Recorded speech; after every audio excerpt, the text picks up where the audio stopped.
두 곳의 본문 가운데서 공통적으로 나오는 단어 세 가지. 단어 세 개. 한적한 나왔고, 기도, 새벽? 예수님. 제가 알기로는 세 개인 것 같아요. 또 다른 게 있을지 모르겠지만 예수님, 한적한 곳, 기도. 근데 시점이 다르죠. 처음에 나온 본문의 시점은 언제입니까?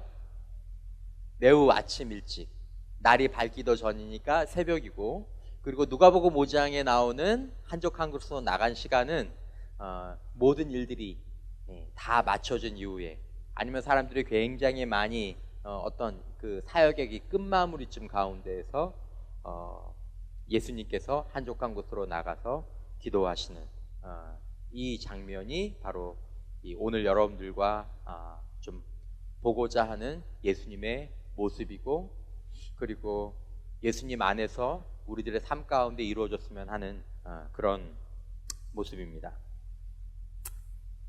여러분들은 아침에 몇 시에 일어나십니까?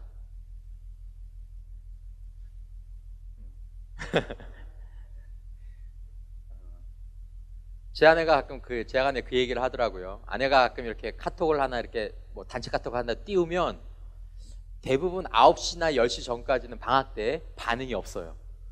한 10시 반쯤 되면 하나씩 둘씩 그 카톡 읽은 숫자가 사라지잖아요. 11시쯤 돼야 이제 모든 게 이제 사라지는, 이제 그런 걸 보면서 우리 형제들이나 자매들이 보통 몇 시쯤 일어난다? 방학 때? 이르면 9시, 조금 더 주무시는 분들은 한 10시 이렇게 좀 일어나나 보다. 그런 생각들을 좀 하게 되는 거죠.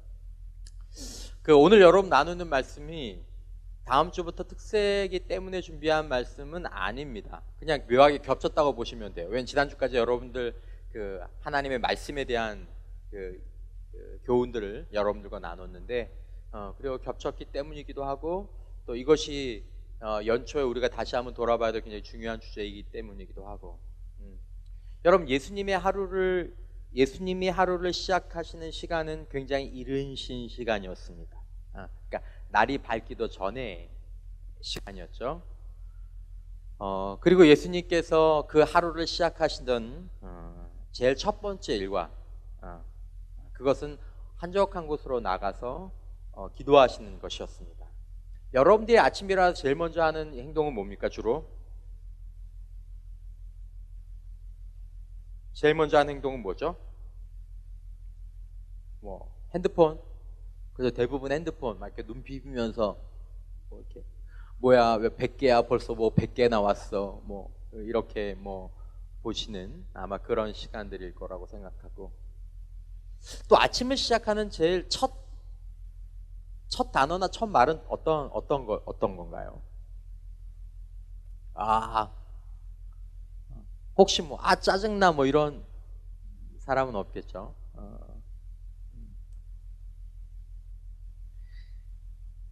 여러분들 하루를 어떻게 마감하십니까? 하루의 마지막으로 마감하시는 저희 성규미들 기도 제목 올리는 그 칸에 기도 제목에 쭉 올라오는 걸 봤는데, 이거 실명을 얘기해도 되나 모르겠어요. 이제 석찬이 기도 제목이 이렇게 왔는데, 이번 주간에 이렇게 쭉 지내면서 하루를 마무리할 때 기도와 찬양으로 마무리할 수 있어서 참 감사하다는 그 기도 제목이 올라왔더라고요. 제가 아는 석찬이게 진짜 어려운 일이거든요. 굉장히 외향적인 사람이고, 그리고 이게 에너지가 많은 사람인데, 내가 공개적으로 얘기하는 게 그냥 이번 주만 놓고 보자면 석찬이가 이렇게 예배 드리러 오고 또 토성에 나오고 기도하러 나오는데, 제가 봤던 얼마간의 모습 가운데에서 굉장히 안정적이라는 느낌을 제가 그냥 받았었습니다. 그 얘기를 꼭 해주고 싶었어요. 그전에도 수요일날도 나왔고 토성도 나왔고 그렇게 했지만, 이번 주에 그냥 사람이 지나가면서 제가 느끼는 것은 석찬이 답지 않게 안정적이다. 답지 않게. 예. 근데 그 제목을 보면서 그렇지. 그래서 그랬나 보다. 굉장히 유익했던 경험이었을 거라고 그런 생각을 합니다. 참 좋은 어떻게 보면 영적인 실험을 한 거죠. 또 영적인 체험을 한 거죠.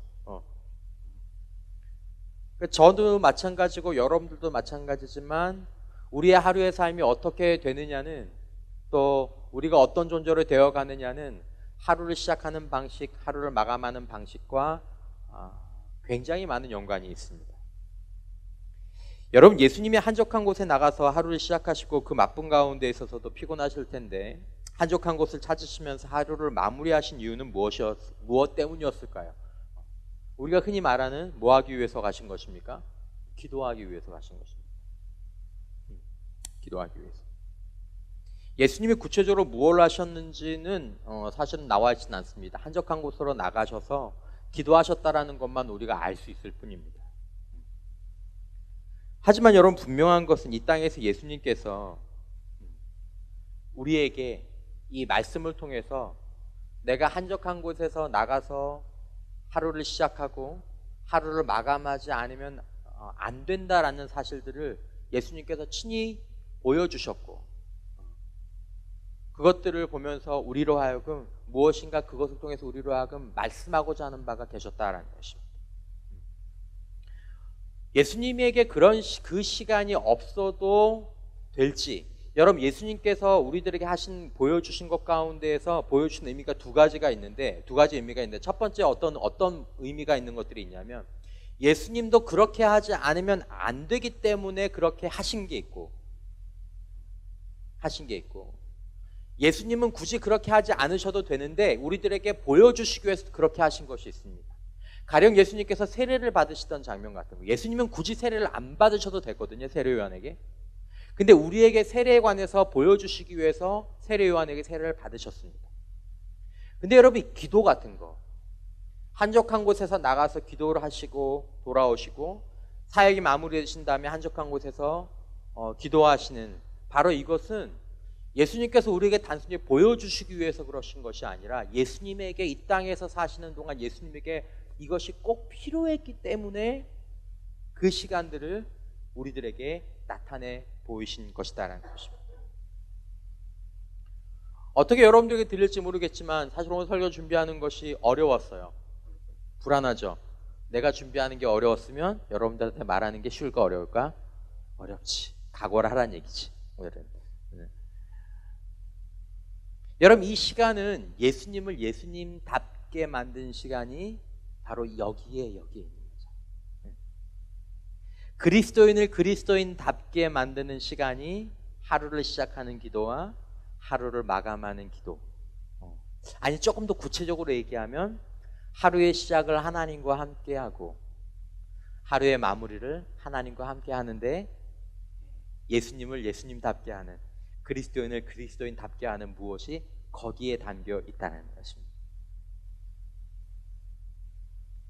그러면 여러분들과 제가 예수님 안에서 예수님처럼 하루를 시작하고 예수님처럼 하루를 마감할 때, 즉 다시 말하지만 기도의 본질인 예수님처럼 하루를 시작하기 전에 하나님과 함께 시간을 보내고 말씀과 기도 가운데, 예수님처럼 하루를 마감하면서 말씀과 기도 가운데 하나님과 함께 시간을 보낼 때 우리 안에서 예수님의 모습들이, 예수님의 능력들이 우리 안에서 살아서 우리의 삶을 변화시켜가는 중요한 동력이 되게 된다는 것입니다.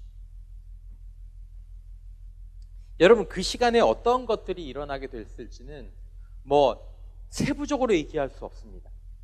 하지만 가장 중요한 것 중에 하나가 뭐냐면, 예수님이 그 하나님과 함께하는 시간으로 시작하시고 마감하시고 그리고 중간중간에 하나님을 바라보시는 것을 통해서 예수님의 정체성이 지켜졌다는 것입니다.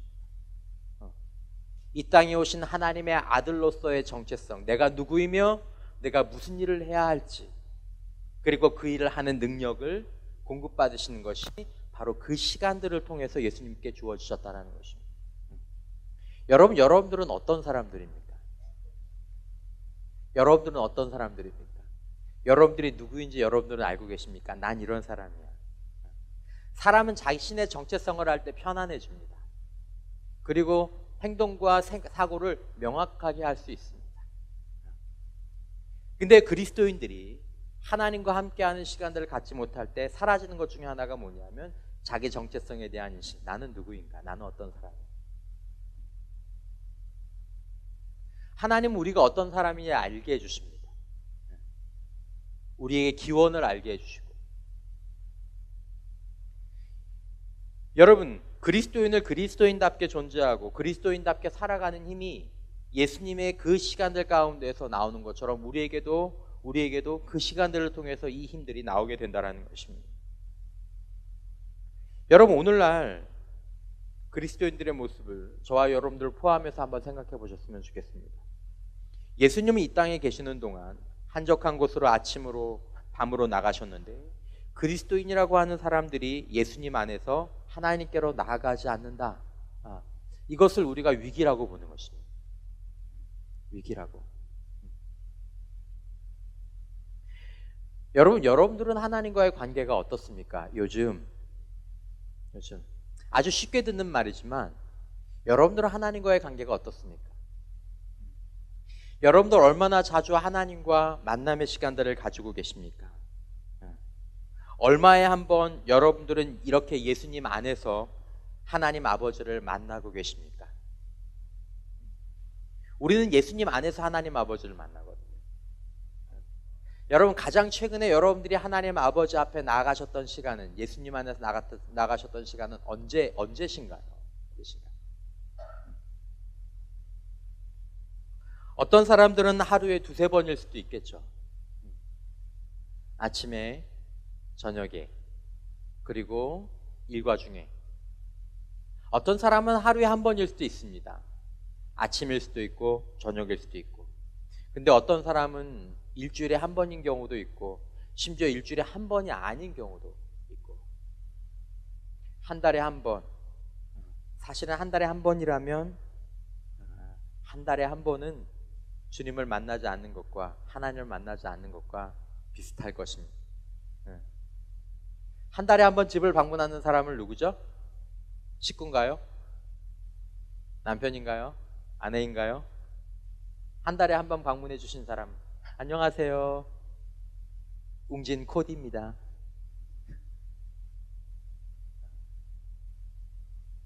웅진 코디처럼.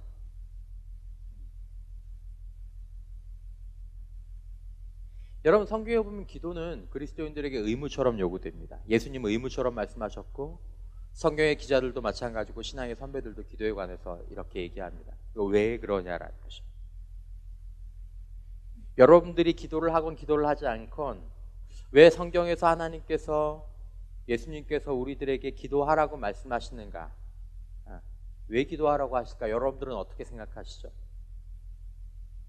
왜 예수님은 기도하셨을까? 왜 우리들에게 기도하라고 하실까?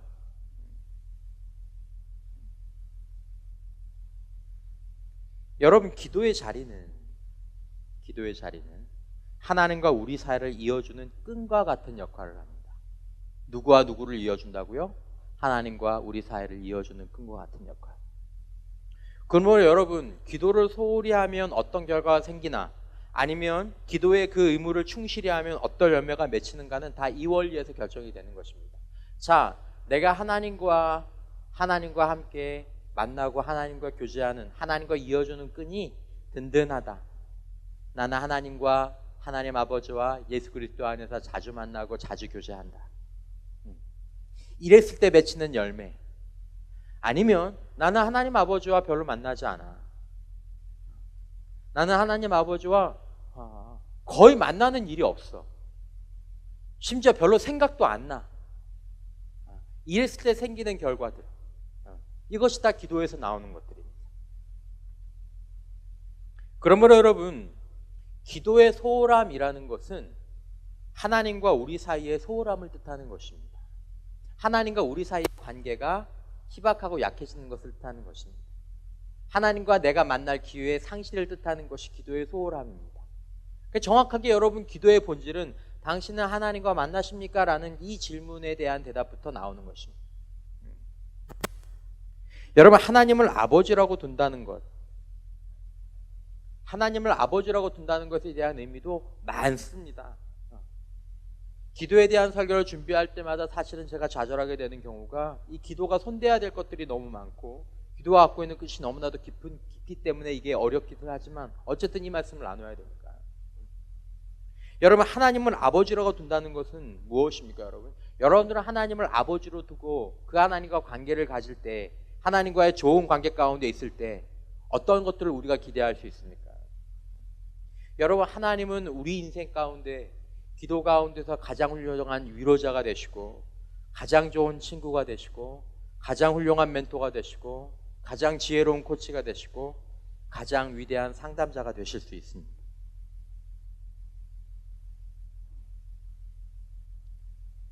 여러분, 인간은 관계 속에서 존재하는 존재입니다.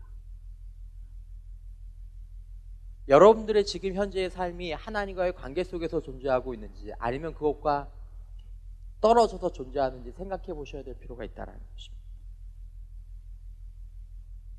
하나님을 아버지로 둔다는 것은 또한 세상에서 가장 선하고 위대한 능력의 근원을 내가 삶에서 소유하고 다니는 것과 마찬가지입니다.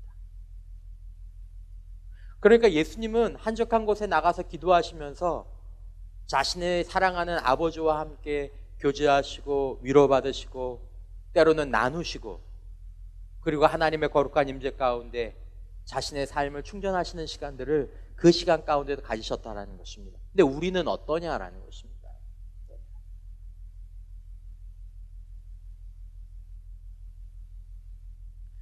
만약에 여러분들과 저의 기도가 중단이 되고, 아니 기도가 이루어진다고 할지라도 형식적으로 이루어진다면, 하나님 없이 그냥 기도에 대한 말만 이루어지고 있는 그런 상태라면 여러분, 저와 여러분들이 이 모든 특권들을 다 포기하고 살아가는 것과 같다라는 것입니다.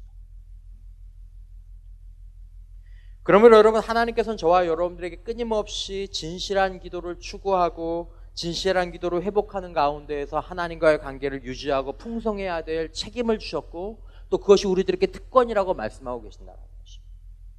이것이 바로 기도의 이유입니다. 여러분 요즘 어떻게 지내십니까?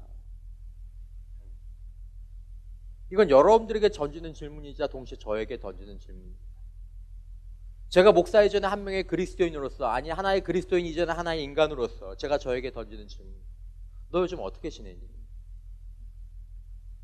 그럴 때 제 안에서 별로 잘 못 지내 라는 질문이 나올 때 제일 먼저 점검되어야 될 것이 무엇이냐면 바로 기도다라는 것입니다. 여러분, 하나님과의 관계가 어떠하냐에 따라서 인간의 존재가 변질되느냐 건강하느냐 이것들이 결정됩니다. 여러분, 성경에 보면 포도나무에서 가지가 떨어진다라는 그림이 있습니다. 요한복음 15장에 나오는 그림입니다. 여기에 포도나무가 있습니다. 그리고 가지가 있습니다. 이 포도나무를 예수님이라고 얘기하고 이 가지를 우리라고 얘기합니다. 이게 그 신약 성경에서 가장 중요한 이미지 가운데 하나입니다. 근데 이 가지가 나뭇가지에서 딱 떨어졌어요. 7층 사무실의 책상 위에 이렇게 책상 위에 보면 화병에 꽃이 꽂혀져 있습니다. 장미가 꽂혀져 있어요. 어떤 성도분이 교육자분들에게 일주일에 한 번씩 꽃을 바꿔주세요. 그 장미가 지난주만 해도 아주 푸르고 예뻤어요. 지금 일주일이 지난 후에 지금 그 장미를 제가 오늘도 보고 왔는데 검붉게 시들고 냄새도 조금씩 나는, 장미 썩는 냄새 알아요 여러분? 안 좋은 냄새도 나겠죠. 변질이라고 하죠. 변질. 포도나무에서 가지가 떨어지면 마른다라고 얘기했습니다. 그 꽃이 말라요. 마른다라는 게 무슨 얘기냐면 변질된다라는 의미입니다. 이 하나님과의 관계를 잃으면 인간의 존재가 마른다, 그러니까 변질되는 것입니다. 좀 좋은 의미가 아니죠. 그 사람의 아름다운 빛이 퇴색된다라는 뜻이고, 그 사람의 아름다운 향기가 썩은 대로 바뀌어진다라는 뜻이고, 스스로도 불만족한 삶을 살아가게 된다라는 뜻입니다. 여러분들이 그런 삶을 살 때 내가 왜 변질되지? 내가 왜 이상해지지? 라고 생각할 때 여러분들은 그 원인을 어디서 찾냐고요. 예수님이라면 여러분들에게 그렇게 얘기하실 것입니다. 너와 아버지와의 관계가 내가 지금 변질되는 이유다. 내가 아버지와의 만남이 건강한 주기로 이루어지지 않기 때문에 너가 변질되는 거야. 네가 이걸 알았으면 좋겠다. 아니라고 주장하려면 다른 타당한 이유가 있어야 돼. 여러분들 스스로가 여러분들의 인생이 변질되지 않게 건강하게 만들 수 있는 능력이. 여러분, 가지에서 줄기에서 떨어진 가지, 이것은 어떤 의미입니까? 있어야 될 곳에서 떠났다라는 의미입니다. 여러분, 하나님 없이도 삶 사람들이 살아갈 수 있는 것처럼 보입니다. 실제로 살아가는 것처럼 보입니다. 근데 여러분, 하나님이 없는 사람의 마음 가운데 있는 느낌 가운데 하나가 뭐냐면 있어야 될 곳에서 떨어져 있는 느낌. 내가 있어야 될 곳이 아니라 다른 곳에 있는 느낌. 자유하고는 조금 다른 느낌. 방황이라고 얘기해요. 똑같이 사는 것 같아 보여도 여러분, 기도 속에서 하나님과 연결된 사람과 그렇지 않은 사람은 인생의 여행을 사는 사람과 인생에서 방황하는 사람과 비슷한 것입니다. 여러분, 어떤 사람들이 목포에 여행을 왔어요.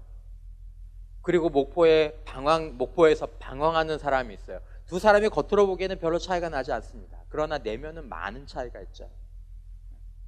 여러분들의 인생은 하나님과 여행하고 계십니까? 아니면 여러분들의 인생은 그냥 방황하고 있습니까? 여러분, 우리가 하나님과 함께하면 인생은 여행이 되고 우리들의 삶 가운데서 일어나는 사건들은 의미가 되고 성숙의 계기가 됩니다. 그러나 하나님을 잃어버리면 우리는 그저 죽음을 기다리는 무의미한 버티기에 불과한 인생이 되게 된다는 것입니다. 하나님이 없는 인생에게 남은 것이 무엇입니까? 결국 죽음을 향해 가는 길밖에 없는 것 아닙니까? 단지 이 사람이 조금 젊으냐, 이 사람이 조금 좀 늙으냐라는 것에 대한 차이뿐인 것입니다. 여러분, 예수님의 기도의 본질은 또 예수님이 가르쳐 주신 기도의 가장 밑바닥에 있는 본질, 여러분, 이게 기도의 다라고 얘기하는 것이 아닙니다. 가장 밑바닥에 있는 본질은 무엇이냐면 예수님의 기도는 영원부터 함께 하시는 아버지와 이 땅에서 교제하는 시간이었다라는 것입니다. 기도의 본질은 하나님 아버지와 교제하는 것입니다. 그분과 함께 시간을 보내는 것입니다. 하루의 첫 시간을 하나님과 함께 시작하고 하루의 마지막 시간을 하나님과 함께 닿는 것입니다. 그것을 통해서 하루 종일 자신이 기도의 장막에 하나님과 함께하는 삶을 사는 것, 이것이 기도가 갖고 있는 의미인 것입니다. 우리의 기도가 예수님의 기도와 차이가 있는 것은 무엇이냐 하면 예수님은 기도 가운데에서 하나님과 교제하시는 기도를 예수님은 하셨다면 우리의 기도는 하나님과 교제하는 시간이 아니라 하나님과 교제하는 가운데 있지만 우리는 그 기도의 시간을 통해서 하나님을 알아가는 시간이 우리의 기도의 의미입니다. 여러분, 하나님 아세요? 전 잘 모르겠어요. 정보로는 알고 말씀으로는 아는데 인격적으로 누가 제 아내에 대해서 얘기하면서 누가 나한테 물어, 목사님 사모님 아세요? 그러면 우리 집사람 내가 알지. 부부니까 알지. 성경에서 안다라는 말은 부부 사이에 아내와 남편이 안다라는 의미를 안다라고 얘기하는 것입니다. 여러분, 하나님은 아십니까? 나는 하나님을 알까요?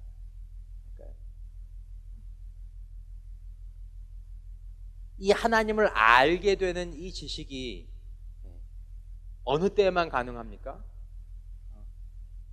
바로 하나님과 함께 있는 기도를 통해서만 이 알아가는 시간들이 점점 자라고 성숙하게 될 수 있다는 것입니다.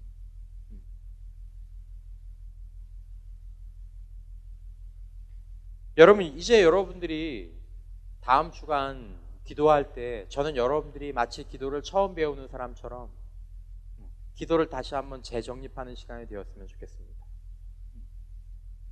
그리고 여러분들에게 지금 제가 이 말씀하면서 목사님 말처럼 내가 좀 기도를 해야 되겠구나 라고 생각할 때 기도가 막막한 사람들에게 기도에 대한 어떤 디딤돌이나 또 조언이 되는 시간들이 됐으면 좋겠다라는 생각입니다. 기도의 첫걸음은 뭘까요? 이 가운데서 기도 좀 하는 사람들도 있을 텐데 기도의 첫걸음이 뭘까요? 따라서 한번 해주시겠습니까? 기도의 첫걸음은 헤매는 것입니다. 뭐 하는 것이라고요? 헤매는 것, 헤매는 것. 목사님 기도가 안 돼요. 그게 기도의 뭐예요? 첫걸음, 첫걸음. 목사님 기도가 안 돼요. 제 말이 아닙니다, 여러분. 기도하려고 앉았는데, 여러분 가운데서 기도하려고 탁 앉았는데, 하나님, 제가 이제 기도하기를 원합니다. 그동안 제가 기도 많이 안 했는데 이제 좀 기도 좀 해보려고요. 하나님, 제가 기도하길 원합니다. 근데 어때요? 막 내 마음 가운데 마치 막 성표야, 내가 여기 있다. 왜 안 웃지? 여러분 이런 생각이나 좀 들든지 막 갑자기 내 마음 가운데서 뭔가 이렇게 뭐 이렇게 올라오고, 야 정말 하나님께서 이 옆에 계시는구나, 막 이런 느낌이 들면 좋을 텐데, 그런 경우도 가끔 있지만 기도의 첫 발을 내디딜 때마다 사람들이 공통적으로 느끼는 건 뭔가 이렇게 메마른 느낌, 그냥 뭔가 마치 허공에 대해서 뭐 대고 얘기하는 느낌, 곁에 아무도 안 계신 것 같은 그런 느낌이라고 고백하는 것이 기도의 대가들이 기도의 처음 자리에서 얘기하는 것입니다. 근데 여러분, 하나님과 깊은 교제를 나누는 중요한 첫걸음이 바로 그 시간을 지나가는 것이다. 다음 한 주간 여러분들이 2주간 기도를 하면서 첫날부터 여러분들에게 기도의 능력과 은혜가 쏟아지면 좋겠지만, 여러분들이 한 주, 2주 내내 기도를 헤맬 수도 있지만 여러분들의 그 기도가 여러분들의 기도의 첫걸음이 된다는 것입니다. 믿습니까? 여러분, 모든 사람들은 다 기도의 능력을 가지고 태어납니다. 목사님, 저는 기도를 원래 못하게 됐나? 아니요, 그런 사람 없습니다. 인간에게는 보편적인 기도에 대한 갈망들, 심지어 하나님을 모르는 사람이라고 할지라도 인간 영혼 안에 심겨진 기도의 능력들이 우리 영혼 안에 존재한다는 것입니다. 어떻게 알 수 있습니까? 여러분 가운데서 그런 경험 해보지 않습니까? 내일 중요한 학점이 있는 시험인데 오늘 밤새려고 그랬는데 1시에 잠깐만 잔다고 그러는 게 일어나 보니까 7시네. 그리고 시험지를 받아들었을 때 뭐합니까? 기도합니다. 하나님, 도와주십시오. 여러분, 운전면허 시험 볼 때, 처음 운전면허 시험 볼 때 기도하지 않았습니까? 하나님, 도와주십시오. 애들 다 붙었는데 저만 3번째입니다. 성현아, 3번째였니?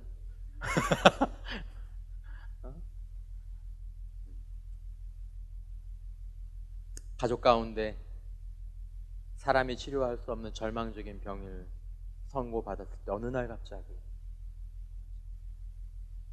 기도합니다. 하나님, 도와주십시오. 내가 갖고 있는 능력은 요만큼인데 내가 처한 문제가 너무나 클 때 다 기도합니다. 하나님, 도와주십시오. 기도의 능력이 있어요. 기도의 능력이 있어요. 단지 지금 없는 건 기도의 자리에 나가야 될 그 갈망들, 그때만 내 힘이 부족한 것이 아니라 지금도 여전히 내가 부족한 존재인데, 내가 기도 없이는 살 수 없는, 내가 이렇게 불완전한 존재고, 내가 이렇게 부족한 존재고, 내가 이렇게 부패한 존재라는 이 자기인식이 없기 때문에 기도의 문이 열리지 않는 것이죠. 우리 안에는 다 기도의 능력이 있는 것이죠.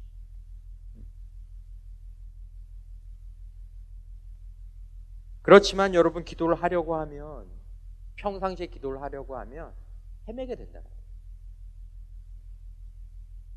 그냥 기도 모르겠다. 뭘 어디서부터 뭘 시작해야 될지 잘 모르겠다. 그러나 여러분, 모든 시작이 다 그렇습니다. 넘어지는 것부터. 저는 앞에서 늘 이 건반을 치는 자매들 보거나 이렇게 연주를 하는 형제들 보면 너무너무 멋있어 보이거든요. 여러분, 안 멋있어 보여요? 난 너무너무 멋있어 보여요. 막 이렇게 하는. 남자가 피아노 치는 거 보면 막 얼마 전까지는 그 영현 형제가 치니까 영현이 약간 통통해서 그래도 좀 보기에 위안이 됐지만 키도 큰 지금 찬효 같은 애들이 막 세컨 건반 치고 막 그러면은 막 마음 가운데 야 멋있다 막 그런 생각이 들 것 같아요. 근데 여러분 그런 사람들이 처음에 다 뭐가 있었을까요? 제대로 소리 안 나는, 손이 미끄러지고 치는 것 같아 보이지 않는, 난 재능이 없나 보다. 지금 여러분들이 잘하는 것들 가운데 다 첫 시간이 어땠나요? 헤매는 시간이 있지 않았나요? 모든 능숙함은 그 첫걸음이 다 헤매는 것부터 시작하는 것입니다. 기도도 마찬가지예요. 기도도 마찬가지. 나도 저 사람처럼 기도하고 싶다. 나도 저 사람처럼 기도를 멋있게 하고 싶다. 여러분 그 사람이 기도를 처음 시작하던 그때 여러분, 어쩌면 여러분들보다 더 형편없는 기도의 첫걸음이 있었을지도 모릅니다. 그러므로 여러분 앞으로 여러분들의 기도 생활 가운데 제가 드리고 싶은 가장 중요한 조언은, 기도를 배우는 가장 중요한 일은 믿음을 가지고 계속 기도의 시간과 자리를 지키는 것이고, 계속해서 기도를 배우고 연습하는 것이 기도에 대한 유일한 길이다라는 것입니다. 나는 기도한다. 오늘 설교의 제목이 뭐예요? 의무의 문으로 들어간다라는 거예요. 모든 기도자는 기도를 시작할 때 의무의 문으로 들어갑니다. 특별한 때를 제외하고는. 예수님도 그러셨을지 나는 잘 모르겠어요. 근데 여러분 모든 그리스도인은 특별한 경우를 제외하고는 항상 기도는 의무의 문으로 들어갑니다. 아니면 습관의 문으로 들어갑니다. 어제 갔으니까 오늘도 가는 거예요. 1년 동안 갔으니까 오늘도 가는 거예요. 근데 그 의무의 문으로 꾸준히 들어가는 그 삶을 통해서 나올 때는 기쁨의 문으로 나오게 되는 것이 기도의 생활이다. 내게 기도할 마음이 더 주시면 내가 기도할 수 있지 않을까? 나에게 어떤 충격적이고 아니면 놀라운 일이 일어나면 내가 기도할 수 있지 않을까? 아닙니다. 여러분 기도를 시작하는 일은 본인의 결단이고 본인의 훈련입니다. 여러분 본인의 약속입니다. 약속. 누가 기도를 잘하느냐? 그 재능에 대해서 얘기하자면 제가 발견한 바로는 약속을 잘 지키는 사람이 기도를 잘합니다. 약속을 잘 지키는 사람. 약속을 지키는 훈련이 된 사람이 그 약속을 지키는 일환으로 기도의 삶을 살기 때문에 기도를 잘합니다. 약속을 지키는 것들이 몸에 배지 않은 사람은 기도의 훈련이 잘 안 되는 것들도 보게 됩니다. 여러분 그렇게 기도를 해가다 보면 어느덧 처음에는 그렇게 낯설고 막막하게 느껴지던 하나님이 친밀한 하나님이 되고, 내 미숙함이 익숙한 기도의 언어를 얘기하는 것으로 바뀌어져 있는 것들을 언젠가 느껴지게 되는 것입니다. 언젠가. 여러분 기도는 익히고 그만두는 게 아니라 기도는 평생 우리의 존재 방식이고 우리의 삶이어야 합니다. 여러분 그리스도인은 죽을 때까지 기도하는 자인 줄 믿으시길 바랍니다. 죽을 때까지 여러분. 기도를 멈추는 그 순간부터 그리스도인은 변질되기 시작합니다. 몇 차례 얘기하지만 여러분 그리스도인이 왜 목사님이 됐는데 왜 저래? 왜 장로님이 됐는데 왜 저래? 교회도 오래 다니신 분인데 왜 저래? 여러분 그리스도인이 어떤 존재가 되느냐는 그 사람의 직분과 상관없어요. 몇십 년 동안 교회를 다니는 거 상관없어요. 그 사람이 지금 기도하지 않아서, 아니 겉으로는 그 사람의 기도 생활을 볼 수 없기 때문에, 겉으로는 교회에서 사역도 열심히 하고 이렇게 설교도 하고 했지만 한동안 남들이 보지 않는 곳에서 마태복음 6장 5절에서 6절 말씀이 나오는 것처럼 은밀한 중에 계시는 하나님께 기도하는 습관이 한 달이 되고 1년이 되고 2년이 되고 그것이 끊어진 지 그런 시간이 지나고 나면 목사님 할아버지가 되셔도 변질이 나타나게 되는 것이다라는 것입니다. 신앙은 정직합니다, 여러분. 그 사람이 어제까지 충실한 삶을 사는데 오늘 갑자기 실수한 게 아니에요, 여러분. 그것들의 본질을 틀어주고 있는 게 뭐냐면 기도 생활이에요. 여러분들과 제가 은밀한 중에 계신 하나님 앞에 어떤 외부의 영향력이나 압력 없이 내가 아침에 하나님과 시간을 보내고 저녁에 하나님과 보내는 시간들을 한 달을, 1년을, 2년을 이어올 때 여러분, 그것이 여러분들의 도덕성을 지키고 저와 여러분들의 사역을 지키고 우리들의 인격을 지키게 되는 것이다라는 것입니다. 그것 말고는 답이 없어요. 여러분. 우리가 그렇게 하나님의 임재 가운데 있는 것 말고는 우리를 거룩하게 지킬 힘이 없고 우리를 사랑하는 존재로 만들 힘이 없고 우리를 세상과 타협하지 않은 존재로 만들 힘이 없다는 거죠. 그러니까 기도하라는 거죠.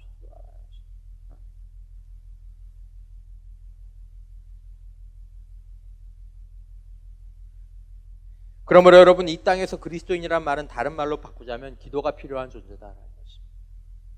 그리스도인은 기도하는 사람입니다. 바꿔 얘기하면 기도하지 않는 사람은 그리스도인으로서의 본질을 놓치고 사는 사람입니다.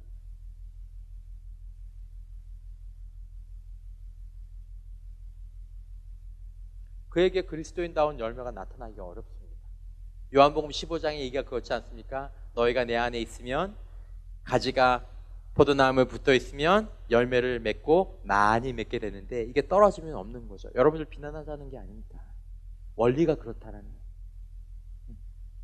여러분들의 메마름, 여러분들의 방황, 여러분들의 죄악, 저와 여러분들의 나쁜 습성,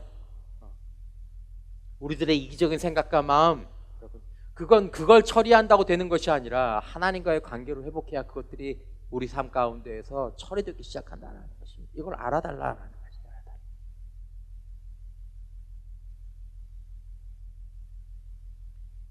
여러분, 기도를 하면서 우리는 하나님을 알아가게 되면서 나에 대해서 알아가게 됩니다. 하나님의 자리가 생겨지고 나의 자리가 생겨지게 됩니다. 그러면 여러분, 우리의 기도는 여러분들이 이해하실지 모르겠지만 이렇게 정의할 수 있습니다. 제가 책에서 인용한 것.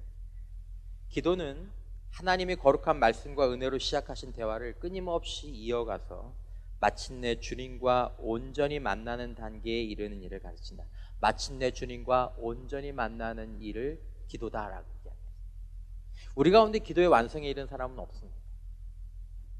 우리는 주님과 온전히 만나는 대화를 향해서 우리가 기도 가운데 나가는 것입니다. 그러므로 내일부터 시작하는, 월요일부터 시작하는 여러분들의 기도의 시간들이 메말라 보인다 할지라도 이상하게 여기지 말아달라는 거죠. 당연한 것을. 하지만 그 길 끝에는 주님을 온전히 만나는 길이 바로 거기서부터 시작된다는 것을 알고 이제 기도의 자리로 돌아오라라는 것입니다. 그만 변질되고 그만 방황하고 그만 자신을 탓하지 말고, 여러분들 탓이 아니라니까. 여러분들의 문제가 아니라니까. 나와 하나님과의 관계의 문제다.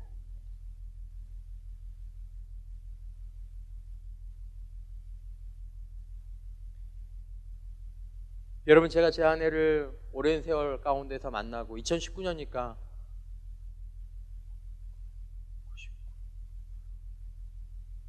제가 제 아내를 89년도에 만났거든요. 그럼 몇 년 된 거죠? 20년? 89년도 19년이니까 몇 년 된 거예요? 30년 됐어요. 할렐루야. 제가 설교를 준비하면서 제 아내를 처음 만났던 때를 이렇게 생각해 봤습니다. 처음 만났던 때. 남자들만 있는 신학과, 여자들만 있는 유아교육과, 1학년 2학기 때 신유 MT, 이름도 촌스럽죠. 신학과 유아교육과 MT를 줄여서 신유 MT라 그래요. 그때 제 파트너가 제 아내였거든요. 그냥 키가 이렇게 멀때같이 큰 자매, 약간 터프했던 자매. 지금도 약간 터프해 보이지 않나요? 이런 얘기하면 안 되는데. 낯설었던 자매.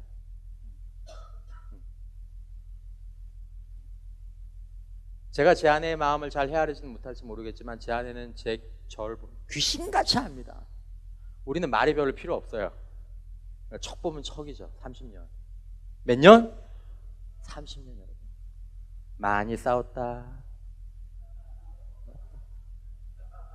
많이 싸웠어요. 진짜 많이 싸웠어요. 초반에. 그 낯설었던 시간이 켜켜이 지내니까 이제는 좋은 친구 같은.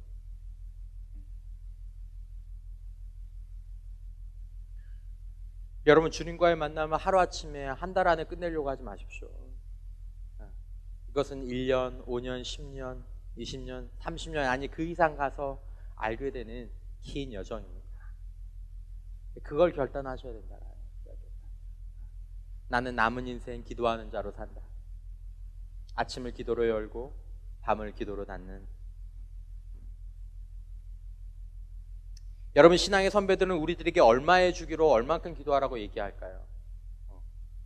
여러 책들을 여러분들이 쭉 읽어보시면 아시겠지만 공통적인 건 이것입니다. 기도는, 따라서 하십시오. 기도는 좋든 싫든 하루에 한 번은 규칙적으로 꾸준히 작심하고 끈질기게 드려야 된다.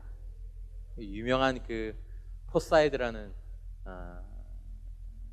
목사님이, 아주 깊은 영성을 가진 목사님의 책 가운데 나오는 얘기.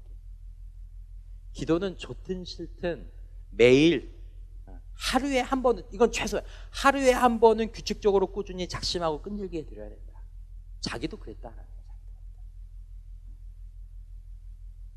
여러분, 이 목사님은 그런 얘기 하셨어요. 기도하지 않는 것이야말로 가장 끔찍한 죄다. 여러분, 왜요? 여러분, 기도하지 않는 자가 왜 가장 끔찍한 죄일까요? 도덕적인 죄, 아니면 도둑질하는 거, 이런 게 더 큰 죄 아닐까요? 크리스천들 사이에서 가장 깜짝 놀랄 만큼 공경한 죄가 기도하지 않는 죄라는 것들은 여러분들 알고 저도 압니다. 왜 그게 죄일까요?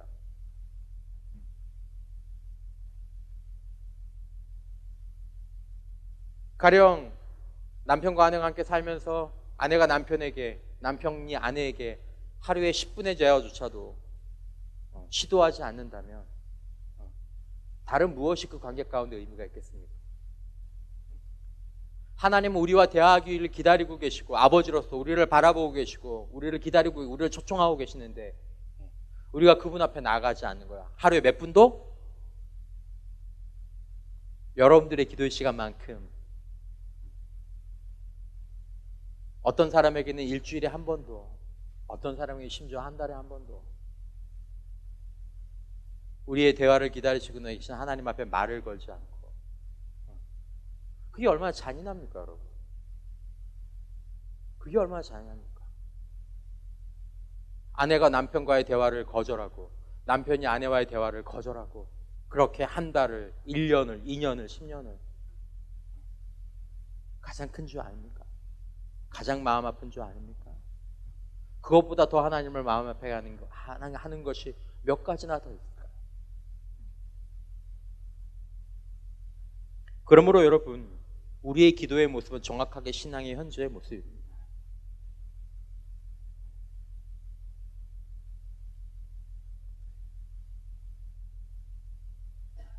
그리스도인은 기도만큼 행복하고 그리스도인은 기도만큼 불행해질 것입니다. 이것이 그리스도인의 삶의 본질입니다. 그리스도인은 기도만큼 건강하고 그리스도인은 기도만큼 연약해질 것입니다. 이것이 기도의 본질입니다. 우리가 기도를 어떻게 드려야 됩니까? 기도를 어떻게 드려야 됩니까? 기도하다 보면 여러분 가끔 그런 생각 해본 적 없어요? 이 질문이 나올 것 같아서 제가 이 말씀을 좀 드리고 오늘 설교를 매듭을 지으려고 하는데, 기도는 누구한테 드리는 겁니까? 기도는 누구한테 드리는 거예요? 예수님한테 기도하면 안 됩니까? 성령님한테 기도하면 안 됩니까? 이 질문도 가끔 하죠. 여러분, 기도는 본질적으로 예수님의 이름으로 성령님의 도움을 다 받아서 하나님 아버지께 드립니다. 주기도문에서 예수님은 하나님 아버지께 기도하라고 그랬죠. 너희 아버지께 기도하라. 예수님이 승천하신 이후에 성경에 나오는 기도 가운데 기도의 대상이 하나님의 아버지가 아닌 경우, 예수님이나 성령님이셨던 경우는 제가 찾아보진 않지만 책을 보니까 3번밖에 없다 그래요. 3번밖에.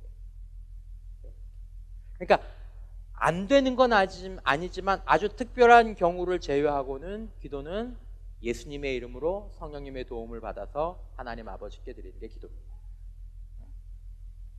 그러니까 아주 특별한 경우에 예수님께서 우리의 기도의 대상이 되시는 경우가 있고 성령님께 요청해야 될 성령님과의 요청에 대해야 될 경우가 있지만 기도는 본질적으로 하나님 아버지께 예수님의 이름으로 성령님의 도우심을 받아서 드리는 기도다라는 것입니다. 어떤 순서로 기도를 드려야 될까요? 어떤 내용으로 드려야 될까요? 그 톨방에 보면 제가 오늘 들어오기 직전에 여러분들 파일 2개를 올려드린 게 있습니다.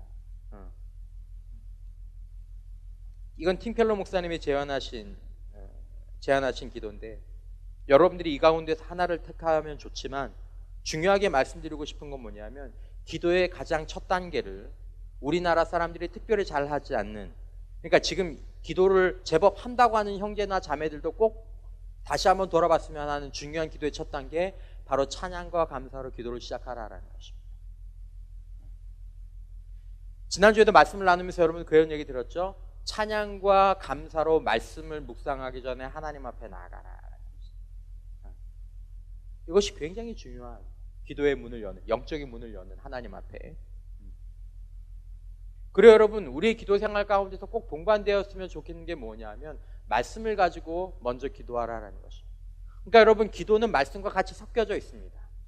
그러면 한 시간의 기도를 채울 때 우리가 어떻게 기도합니까? 하나님 앞에 찬양하고 하나님의 속성을 찬양하고 하나님을 감사하고 성경 말씀을 좀 읽고 그리고 그 말씀을 묵상하고 그 말씀의 내용을 가지고 기도한 다음에 그리고 이어서 자신 안에 우리가 소위 말하는 자유기도, 개인 기도라고 얘기하는 것처럼 자신의 삶의 모습들을 가지고 문제들을 가지고 내 안에 계신 성령님 인도하심을 따라서 기도하고 기도의 마무리 가운데 다시 한번 하나님의 임재를 찬양하고 또 묵상하면서 주님의 임재 가운데 머물면서 기도를 마치는 그런 기도를 제안하는, 저는 이것에 대해서 동의합니다. 여기서 어떤 부분들이 좀 더 확장이 되고 어떤 부분들이 강조되는 것들은 여러분들의 기도의 생활의 전반적인 부분들에 기도의 생활에 따라 좀 달라지고, 그 다음에 저녁 기도는 이것보다 조금 더 다를 수 있겠죠. 저녁 기도하는 법에 대해서도 그 뒤에 같이 제가 덧붙여 놓았습니다. 아침 기도보다는 저녁 기도가 조금 더 간단하죠.